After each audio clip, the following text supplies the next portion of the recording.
हिमविद्या पाठशाला में आप सभी का स्वागत है। उत्तराखंड का समग्र राजनीतिक इतिहास जो कि अजय रावत सर द्वारा लिखा गया है, इसकी सीरीज़ मैं आप लोग के साथ शेयर कर रही हूँ। अगर आप लोग उत्तराखंड कॉम्पिटिटिव एग्जाम की तैयारी कर रहे हैं तो ये सीरीज़ आप लोगों के लिए बहुत ज़्यादा हेल्पफुल और इंपॉर्टेंट होने वाली है। अगर आप लोगों ने चैनल को अभी तक सब्सक्राइब नहीं किया है तो आप लोग चैनल को सब्सक्राइब कर लीजिए और बेल आइकन भी प्रेस कर दीजिए ताकि इस बुक से रिलेटेड जितने भी इंपॉर्टेंट टॉपिक्स मैं आप लोग के साथ शेयर करूँ उसके नोटिफिकेशन आप लोगों तक टाइम से पहुँच जाए।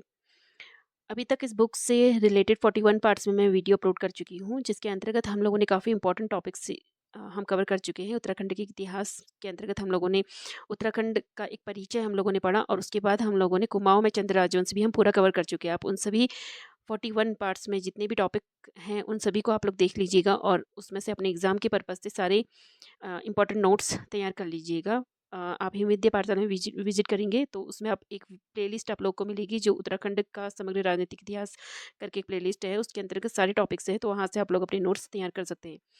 अम, कुमाऊं में चंद्र राजवंश को कंप्लीट करने के बाद हम पहुंच चुके हैं गढ़वाल का परमार वंश में। तो गढ़वाल का जो परमार वंश है उसके अंतर्गत भी हम लोगों ने काफ़ी इंपॉर्टेंट टॉपिक्स हम लोग कवर कर चुके हैं। जैसे कि मैं आप लोग को बता देती हूँ हम लोग अभी तक क्या क्या हम लोग पढ़ चुके हैं। हम लोगों ने सबसे पहले जाना है इसके अंतर्गत श्री बैकट द्वारा दी गई जो एक सूची थी परमार वंश के बारे में कि कौन कौन से राजा नरेश किस किस के बाद आए। ठीक है, तो वो पूरी लिस्ट है, पूरे 55 नरेश उसके अंतर्गत दिए गए हैं, 54 से 55 नरेश उसके अंतर्गत दिए गए हैं और कनकपाल से लेकर सुदर्शन शाह तक की सारी लिस्ट उसके अंतर्गत दी गई है। उसके बाद हमने क्या कनकपाल परमार था इसके बारे में भी हम लोगों ने पढ़ लिया है। उसके बाद हमारा आया था सन 1815 तक परमार वंश का ऐतिहासिक विवरण भी हम लोग पढ़ चुके हैं। फिर हमने कुछ नरेशों के बारे में पढ़ा जिसके अंतर्गत मानसा, श्याम शाह और महीपति शाह तक हम लोग कवर कर चुके हैं। अब हमारा जो लास्ट मेरी वीडियो आई थी वो श्याम शाह और महीपति शाह के बारे में आई थी। अब हमारा शुरू होने वाला है पृथ्वीपति शाह। ठीक है, पृथ्वीपति शाह के बारे में आज हम पढ़ेंगे। वीडियो को शुरू करने से पहले आप लोगों से हमेशा की तरह एक रिक्वेस्ट करूंगी कि अपने साथ कॉपी और पेन लेकर बैठिएगा ताकि बीच में जितने भी इंपॉर्टेंट पॉइंट्स इसके अंतर्गत आए आप लोग अपना नोट्स बना के उनको तैयार कर लें। ठीक है, तो शुरू करते हैं आज की वीडियो। तो आज हमारा रहेगा पृथ्वीपति शाह। अ, महीपति शाह की मृत्यु के बाद उनके कुल दीपक पृथ्वीपति शाह सिंहासन पर सुशोभित हुए। ठीक है, श्री डबराल आदि इतिहासकारों के अनुसार गद्दी पर बैठते समय पृथ्वीपति शाह केवल 7 वर्ष के बालक थे। ठीक है, जितने भी इतिहासकार हैं उनके अनुसार, मतलब जो भी इतिहासकार हैं उनके अनुसार ये बताया गया है कि गद्दी पर बैठते समय पृथ्वीपति शाह कितने वर्ष के थे, केवल 7 वर्ष के थे और इसीलिए उनकी जो संरक्षिका के रूप में, यानी कि जो उनकी माँ थी वो उनके संरक्षिका के रूप में उन्होंने शासन चलाया और गढ़वाल में उनको नाकटी रानी के नाम से प्रसिद्ध हैं वो। ठीक है, तो नाकटी रानी के नाम से आप लोग पहचान गए होंगे कि किनकी बात हो रही है, रानी कर्णावती की बात हो रही है। ठीक है, तो नाकटी रानी का मतलब क्या है, शत्रुओं की नाक काटने वाली। ठीक है, और मुगलों द्वारा ये नाम उनको दिया गया था। वास्तव में उनका नाम क्या है, रानी कर्णावती, जो संवत 1697 अर्थात सन 1640 ईस्वी के ताम्रपत्र से स्पष्ट होता है, जिसमें रानी ने हाट निवासी हटवाल ब्राह्मण को भूमि का पट्टा लिखा था। ठीक है, हाट यानी कि गांव या फिर कोई बाजार से मतलब होता है। ठीक है, आगे बढ़ते पृथ्वीपति श्री शाही महाराज। तो एक ब्राह्मण को भूमि दान का एक पट्टा लिखा गया है, तो उसके अंतर्गत क्या लिखा गया है इसको हम देख लेते हैं।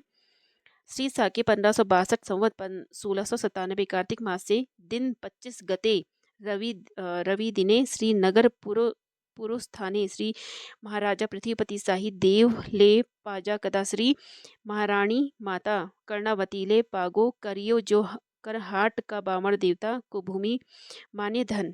ठीक है, तो इसका मतलब क्या है कि श्री साके यानी कि श्री साके संवत 1562 और यानी कि 1697 ईस्वी की बात हो रही है। कार्तिक का महीना था और गते कौन सी थी, यानी कि तारीख कौन सी थी, 25 तारीख थी और दिन कौन सा था, रविवार का दिन था।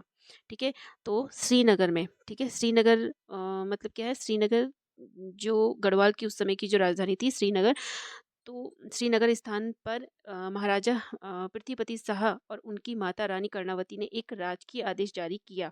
ठीक है, और इसके तहत हाट यानी कि बाजार या गांव, ठीक है, हाट को बाजार या गांव कहा जाता था, तो कि जो बामर देवता थे यानी कि ब्राह्मणों को कर मुक्त करके भूमि दान स्वरूप प्रदान की गई। ठीक है, क्या कर दिया उनको, कर से मुक्त कर दिया और क्या करा, भूमि जो थी उनको दान के रूप में प्रदान की गई। ठीक है, आगे बढ़ते हैं। राशि का कर लेंदा राशि का कर लेंदा छया सो कर जनु राजा मानसाही ज्यूल अथुरा कर दिया। ठीक है, यानी कि पहले जो राशि कर था, यानी कि राशि कर यानी कि जो अनाज के रूप में जो कर दिया जाता था, और या फिर राजस्व सॉरी कर के रूप में, मतलब धन राशि के रूप में जो कर दिया जाता था, उसकी बात हो रही है। जो पहले राशि कर लिया जाता था उसके पूर्ववर्ती राजा मानसा ने आधा कर माफ कर दिया। ठीक है, अथुरा। ठीक है, मानसाह जी ने क्या करा, ज्यूल मतलब जी, तो राजा मानसाह जी ने क्या करा, अथूरा कर दिया, यानी कि आधा जो कर था वो माफ कर दिया, आधा कर माफ कर दिया। उसी तरह हम यानी कि आगे बढ़ते, तही तही भांति हम ले हाठ अकरो कदो हाठ लगा दी भूमि आठ घटूड़ी लेख भैसोड़ो जो धनराशि मांझ 600 पहले की बेटी अरकार करी देई। ठीक है, तो उसी तरह हम क्या करते हैं, यानी कि हम यानी प्रतिपति शाह और रानी कर्णावती ने, ठीक है, उसी तरह हम हमने भी इस हाट को पूरी तरह अकरो अकरो यानी कि अकरो यानी कि कर से मुक्त कर दिया, यानी कि टैक्स फ्री कर दिया। ठीक है, अम, इसके साथ ही अ, आठ छूड़री आठ घटोड़ी। ठीक है, आठ घटोड़ी घटोड़ी यानी कि पंचक्की, जो घराट होते थे ना, पंचक्की पर लगने वाली जो टैक्स थे, उनसे मिलने वाली जो भी धनराशि थी उसे पुरानी भेंट मानकर पूरी तरह से माफ कर दिया है। ठीक है, अरकार करी दी यानी कि पूरी तरह से माफ कर दिया। घटोड़ी यानी कि पंचक्की, और भैंसोड़े यानी कि भैंस, जो दूध देने वाली जो भैंस थी उससे जो धनराशि प्राप्त होती थी उसको सब माफ कर दिया गया है। पत्र सासी पंच पुरोहित श्रीकंठ माधव सी भंडारी और जोगा देउद नेगी नंद ठाकुर साधिक बिष्ट माधव सी भंडारी पत्र लिखतम जयदेव बिष्ट सर्वथा। ठीक है, तो आगे क्या बताया गया है कि इसके साक्षी कौन कौन थे। इस राजकीय पत्र के जो साक्षी थे, जो गवाह थे, तो वो कौन थे। एक तो पंच पुरोहित थे, श्रीकंठ और माधव सिंह भंडारी जी थे, और जोगा देव नेगी थे, नंद ठाकुर और साधिक बिष्ट हैं। ठीक है, मतलब इसके अंतर्गत लिखा गया है कि ये लोग क्या थे, कि ये लोग उस समय एक साक्षी थे। ठीक है, इस पत्र को पूरी तरह से किसने लिखा है, जयदेव बिष्ट द्वारा लिखा गया है इस ताम्र पत्र को।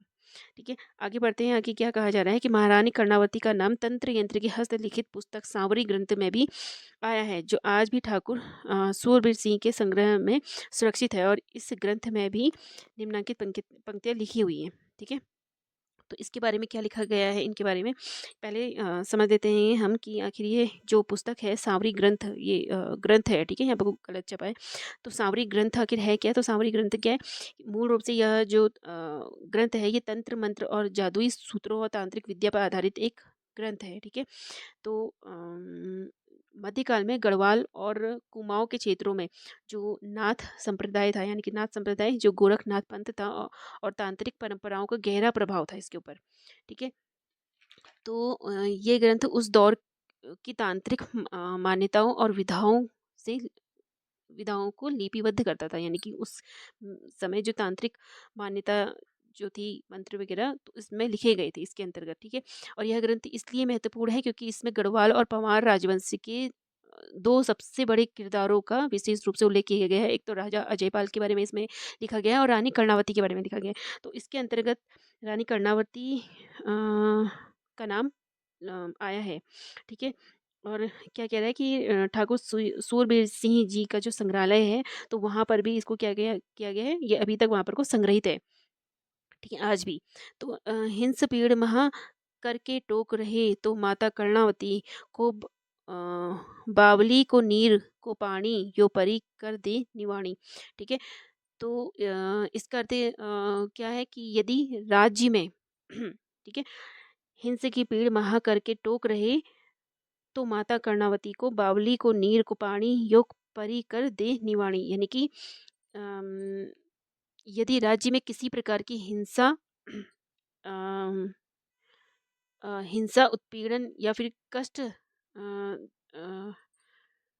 या किसी बुरी नज़र का प्रभाव हो, तो उस राज्य, मतलब तो राजमाता, ठीक है, राजमाता कर्णावती के बारे में दिया गया है। तो राजमाता कर्णावती द्वारा जो बनाई गई एक बावड़ी है, ठीक है, तो उसका जो पवित्र जल है वो क्या करेगा, उसका जो पवित्र जल है, नीर को पानी, यानी कि पवित्र जो जल है वो उस कष्ट, उस व्याधि या संकट को पूरी तरह से नष्ट कर देगा, उस पूरी तरह से शांत और निर्मल कर देगा। ठीक है, सरल शब्दों में अगर इसे समझें तो इस काव्यांश के माध्यम से यह बताया गया है कि राजमाता कर्णावती का प्रभाव इतना पवित्र और इतना लोक कल्याणकारी था कि उनके द्वारा जनहित में जो जल स्रोत बनाए गए थे, तो उसका पानी भी जनता के कष्टों को, हिंसा और बाधाओं को दूर करने की क्षमता रखता था। और साथ ही क्या होता था कि इसकी एक खास बात ये है कि मध्यकाल में जो शासक थे उनको देवी देवताओं के समान आदर दिया जाता था, यानी कि देवी देवताओं के समान आदरणीय मानकर ऐसी कविताएं और ऐसे मंत्र लिखे जाते थे। ठीक है, तो ये बताया गया है यहाँ पर को। ठीक है, आगे बढ़ते हैं। अम, स्टोरिया डू मोगोर। ठीक है, स्टोरिया डू मोगोर का लेखक एन मनुची लिखते हैं। ठीक है, तो इस बुक का नाम और इन लेखक का नाम आप लोग जरूर से नोट कर लीजिएगा, कहीं ना कहीं आपके एग्जाम में, किसी न किसी एग्जाम में आप लोग को देखने को जरूर मिलेगा। स्टोरिया डू मोगोर के लेखक कौन थे? एन मनुची। एन मनुची यानी कि इनका पूरा नाम है निकोलस मनुची। ठीक है, लिखते हैं कि मुगलों की 1 लाख पदाती सेना, 1 लाख पदाती सेना का मतलब क्या है? 1 लाख पैदल सैनिकों वाली सेना। ठीक है, 1 लाख पदाती यानी कि 1 लाख पैदल जो सैनिक होते थे उनकी जो सेना थी, और 30,000 घुड़सवार सेनाओं ने गढ़राज्य पर आक्रमण किया, किंतु मुगल सम्राट शाहजहां को विदित न था कि गढ़वाल की यह वीरांगना साक्षात दुर्गा का स्वरूप है। ठीक है, किस में लिखा गया है, किसके द्वारा लिखा गया है? एन मनुची द्वारा लिखा गया है, यानी कि निकोलस मनुची द्वारा लिखा गया है। स्टोरिया द मुगोर। स्टोरिया द मुगोर को पहले समझ लेते हैं, ये एक बुक है इनके द्वारा लिखी गई। ये मध्यकालीन भारत और स्पेशली मुगल काल के जो इतिहास है उसको समझने के लिए एक बहुत ही महत्वपूर्ण और प्रामाणिक ऐतिहासिक ग्रंथ इसको माना जाता है। और ये जो ग्रंथ है ये इटालियन भाषा में लिखा गया है। ठीक है, तो इसीलिए इटालियन में इसको क्या कहा जाता है? स्टोरिया दू मुगोर कहा जाता है। और हिंदी में अगर हम इसको ट्रांसलेट करके इसका नाम जानेंगे तो इसका नाम है कि मुगल साम्राज्य की कहानी, यानी कि the story of the Mughal. ठीक है, तो इसको आप जरूर से नोट कर लीजिएगा, स्टोरिया डू मुगोर यानी कि मुगलों की, मुगल साम्राज्य की कहानी, the story of the Mughal. ठीक है, किसके द्वारा लिखी गई है? एन मनुची यानी निकोलस मनुची के द्वारा। तो ये क्या था कि ये इटली के वेनिस शहर के रहने वाले एक यात्री थे, लेखक थे और एक चिकित्सक थे। ठीक है, तो क्या हुआ था कि मात्र 14 साल की उम्र में ही ये अपने घर से भागकर भारत आ गए थे, और और उन्होंने जो शाहजहां और दारा सिकोह और औरंगजेब के शासनकाल को बहुत ही नज़दीक से देखा था। ठीक है, तो लगभग 1653 से 1708 ईस्वी तक भारत का आंखों देखा विवरण इस पुस्तक पे इनके द्वारा लिखा गया है। ठीक है, कब से कब तक का इन्होंने लिखा है? 1653 से लेकर 1708 तक का जो विवरण है वो इन्होंने अपनी इस पुस्तक में लिखा हुआ है। किस किस के शासनकाल में थे ये? शाहजहां, दारा सिकोह और औरंगजेब के शासनकाल को बहुत नज़दीक से इन्होंने देखा है। और तो वही चीज़ें इन्होंने इस बुक के अंतर्गत इन्होंने सब कुछ लिखा हुआ है। ठीक है, आगे बढ़ते हैं। तो इसमें इन्होंने क्या कहा है कि मुगलों की 1 लाख पदाती सेना, यानी कि 1 लाख पैदल जो सेना थी, और 30,000 घुड़सवार सेनाओं ने गढ़राज्य यानी कि गढ़वाल, ठीक है, गढ़वाल राज्य पर आक्रमण किया, किंतु मुगल सम्राट शाहजहां को ये बिल्कुल भी इस बात का एहसास नहीं था कि गढ़वाल की यह वीरांगना साक्षात दुर्गा का स्वरूप है। ठीक है, किसके लिए लिखा गया है? ये महारानी कर्णावती के बारे में लिखा गया है। युद्ध के नगाड़े बजी, गढ़राज्य के सूरमाओं ने मुगल सैनिकों को बुरी तरह से पराजित कर लिया। आगे बढ़ते हैं। मुगल साम्राज्य अपने अपमान को ना भूल सका। ठीक है, मुगल सम्राट अपने अपमान को ना भूला। ठीक है, वह 19 वर्ष तक प्रतीक्षा करता रहा।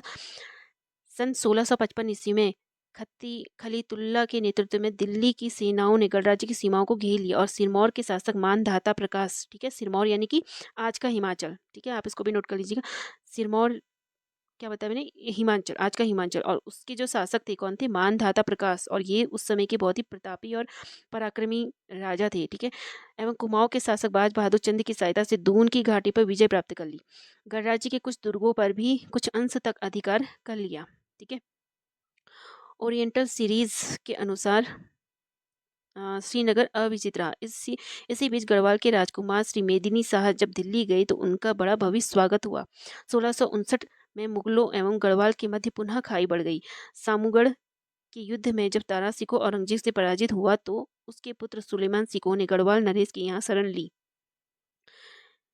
क्योंकि मुगल सल्तनत से टकराने का साहस गणराज्य को ही था। औरंगजेब ने गणराज्य द्वारा अपने शत्रु को शरण देना घोर अपमान समझा और उन्होंने पृथ्वीपति शाह को लिखकर भेजा कि सुलेमान को तुरंत दिल्ली भेज दें, किंतु राजा ने उनकी बात को स्वीकार नहीं किया। ठीक है, कौन? पृथ्वीपति शाह ने उनकी बात को स्वीकार नहीं किया। ठीक है, तब औरंगजेब ने कूटनीति का सहारा लिया। डॉक्टर कानूनगो ने अपनी पुस्तक दारा सिकोह में निम्नांकित विवरण किया है। ठीक है, तो क्या विवरण दिया है उन्होंने?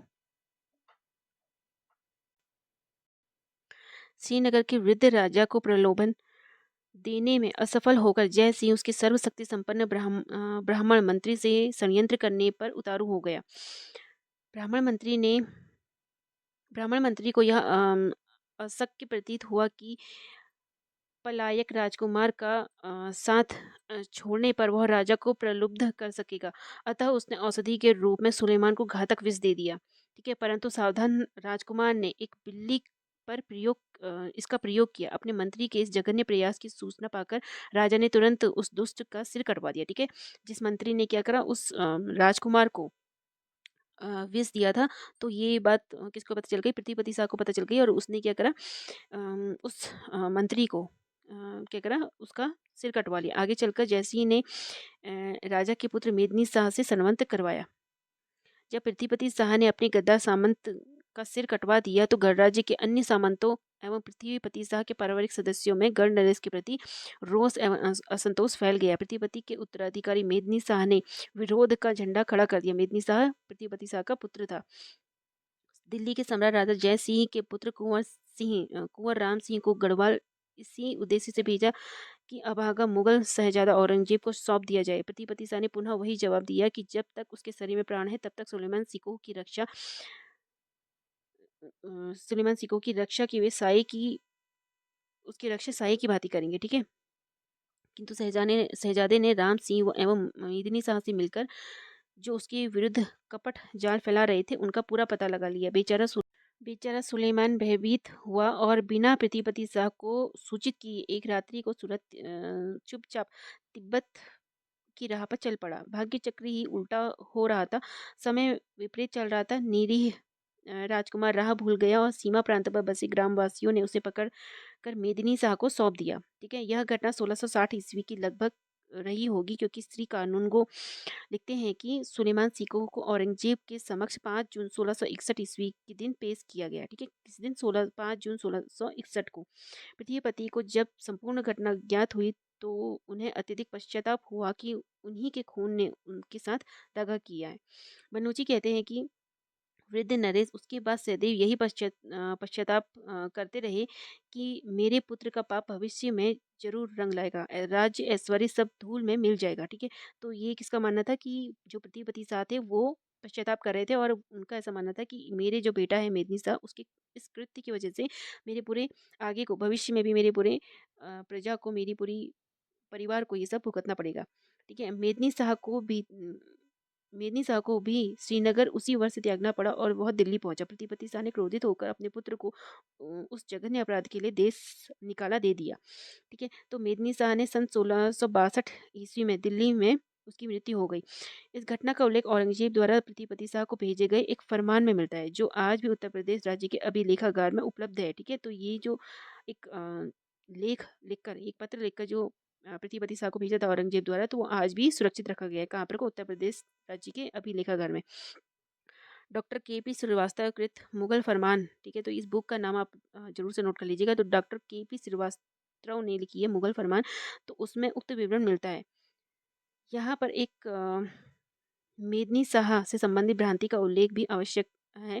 डॉक्टर डबरार का कथन है कि मेदिनी शाह ने 1660 ईस्वी से 1684 ईस्वी तक गणराज्य पर शासन किया, किंतु यह प्रमाणित तथ्य नहीं है।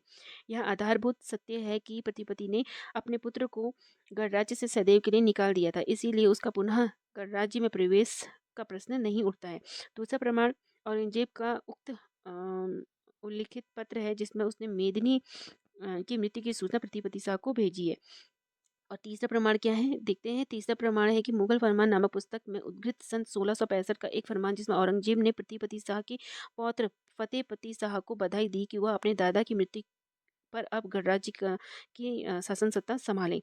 इससे सिद्ध होता है कि मेदिनी शाह ने गढ़वाल पर कभी भी शासन नहीं किया। ठीक है, आगे बढ़ते हैं। पृथ्वीपति शाह के काल के 3 अन्य शिलालेख अग्रांकित हैं। ठीक है, तो पृथ्वीपति शाह के समय में जो शिलालेख मिले हैं, तो उनके बारे में यहाँ पे दिया गया है।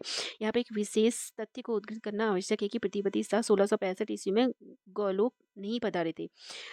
मुगल फरमान में यह तिथि गलत लिखी है। सन 1667 ईस्वी तक जीवित रहे थे। हो सकता है कि पृथ्वीपति शाह ने अपने पौत्र फतेह शाह के पक्ष में राजगद्दी को त्यागना चाहा हो, किंतु वास्तविक रूप से यह नहीं हुआ। इस बात की पुष्टि इंडो चाइना तिब्बत ट्रायंगल नामक पुस्तक में श्री राम गोपाल ने एक ताम्रपत्र का उल्लेख किया है। ठीक है, आगे बढ़ते हैं। भारत सरकार ने चीन युद्ध के समय इसी ताम्रपत्र का हवाला दिया था। श्री शांता प्रसाद कृत चीन पर लाल छाप में भी इसी ताम्रपत्र का उल्लेख मिलता है। महाराजा पृथ्वीपति शाह सन 1667 तक जीवित रहे, इसका प्रमाण एक अन्य ताम्रपत्र में भी मिलता है, जो महाराज फतेह शाह के काल में महाराजा पृथ्वीपति शाह की मुहर से युक्त है। इससे यह सिद्ध होता है कि पृथ्वीपति शाह ने अपने जीवन काल में ही राज सत्ता अपने पौत्र को सौंप दी थी। यह ताम्रपत्र आज भी गोरख पंथ के पीर के पास है, जिसमें 300 वर्ष पूर्व इस पंथ के गुरु बालकनाथ के नाम पर राजा फतेह शाह ने भूमि दान किया था। श्रीनगर के समीप भक्तियाना गांव में लक्ष्मी नारायण के मंदिर के बाह्य भाग में खुदा हुआ है। ठीक है, तो ये एक शिलालेख प्राप्त हुआ है, जो कहाँ पर से प्राप्त हुआ है? लक्ष्मी नारायण मंदिर के बाह्य भाग पर इसे खुदा गया है। तो क्या लिखा गया है, देखते हैं। श्री महालक्ष्मी स्वस्ति श्री गणेशाय नमः, संवत 1699। ठीक है, तो इसके बारे में क्या लिखा है हम लोग जानते हैं। श्री साके 1564 मासे बैसाखी दिन 14 गते शुक्ल पक्षी चथो दस्या तिथो हस्त नक्षत्रे व्याग तथो गे वासरे श्री महाराज पृथ्वीपति साहजू को धर्म श्री महालक्ष्मी को अवटाट श्री गोसाई नंद द्रावार्थ जू को धर्म श्री स्वामी माधव साजू नाम पूज्य प्रेम को नाम पास कु प्रातिशासे ती परम योगे त्रवने वग। ठीक है, तो इसके अंतर्गत क्या लिखा गया है, इसे देखते हैं। क्या तात्पर्य है इसका कि संवत 1699 से 1564 और 1564 यानी कि लगभग 1642 ईस्वी की बात हो रही है।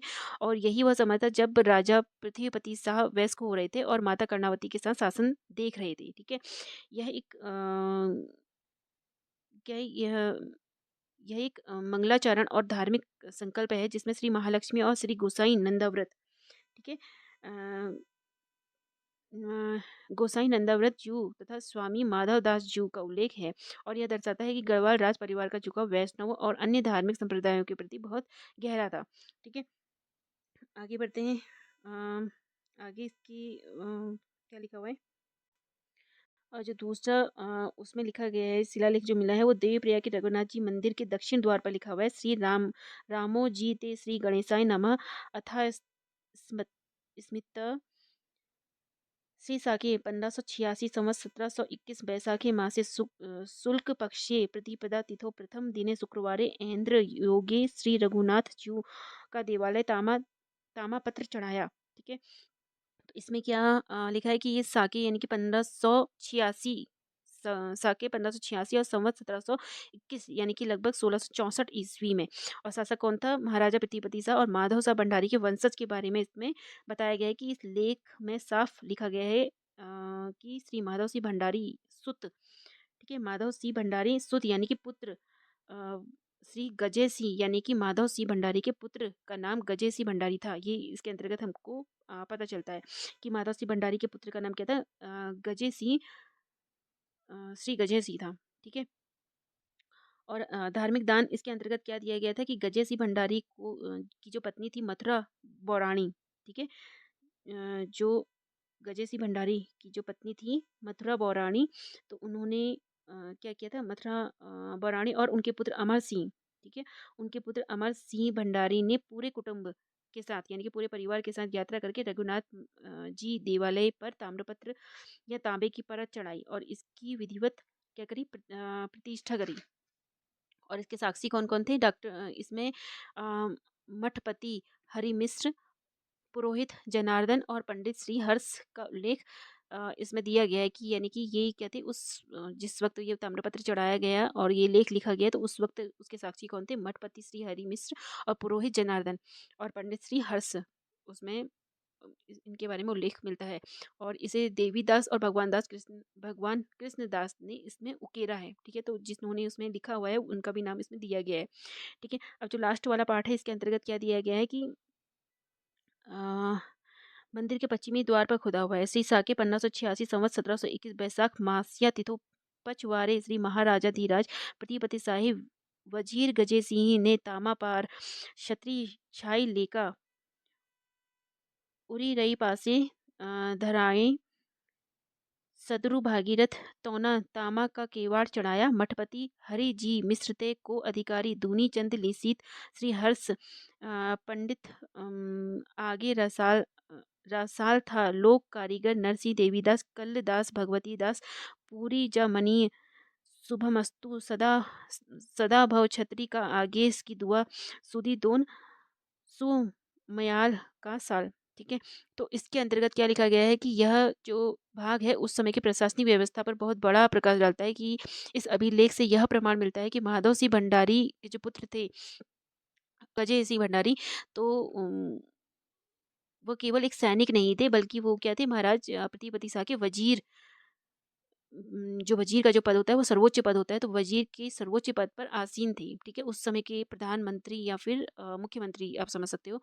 तो और इसका निर्माण कार्य क्या था कि वजीर गजे सिंह ने मंदिर के ऊपर तांबे की छतरी बनवाई और तांबे के किवाड़ चढ़ाए। ठीक है, तो ये इसके अंतर्गत लिखा गया है। ठीक है, कारीगरों के नाम भी इसमें दिए गए हैं कि इस दौर में वे स्थानीय उस दौर के जो स्थानीय कारीगर थे उनके नाम भी यहाँ पे दर्ज हैं, जैसे नरसिंह नृसिंह देवीदास कल्लदास और भगवती दास। ठीक है, तो इस लेख को भी श्री हर्ष पंडित द्वारा लिखा गया था। ठीक है, तो ये चीज़ें इन लेख में मिली हुई हैं। आज की जो हमारा टॉपिक था वो यहीं पर तक था और इसके अंतर्गत हम लोगों ने पृथ्वीपति शाह के बारे में अम, हम लोगों ने 3 ताम्रपत्रों के बारे में हम लोगों ने जाना जो हम लोग को कहाँ से मिले थे। अलग-अलग मंदिरों में हम लोगों को ये प्राप्त हुए थे। ठीक है, तो इसके अंतर्गत हम लोगों ने पृथ्वीपति शाह द्वारा और माधव सिंह भंडारी को जो साक्षी बनाकर इन भूमि को जो दान दिया गया था और छत्र वगैरह चढ़ाए गए थे उसके बारे में हम लोगों ने जाना। ठीक है, पृथ्वीपति शाह के बारे में हम लोगों ने जाना कुल मिलाकर। तो इसके आगे हम लोग फतेह शाह के बारे में हम लोग पढ़ेंगे। तो फतेह शाह का जो टॉपिक है वो काफ़ी लंबा है, तो इसको एक ही वीडियो में हम लोग कवर कर लेंगे। तो वीडियो में लास्ट तक बने रहने के लिए आप लोग का बहुत बहुत धन्यवाद और वीडियो अगर पसंद आए तो वीडियो को लाइक ज़रूर कीजिएगा, अपने दोस्तों के साथ शेयर ज़रूर कीजिएगा। तो मिलते हैं नेक्स्ट वीडियो में। आज के लिए बस इतना ही। धन्यवाद।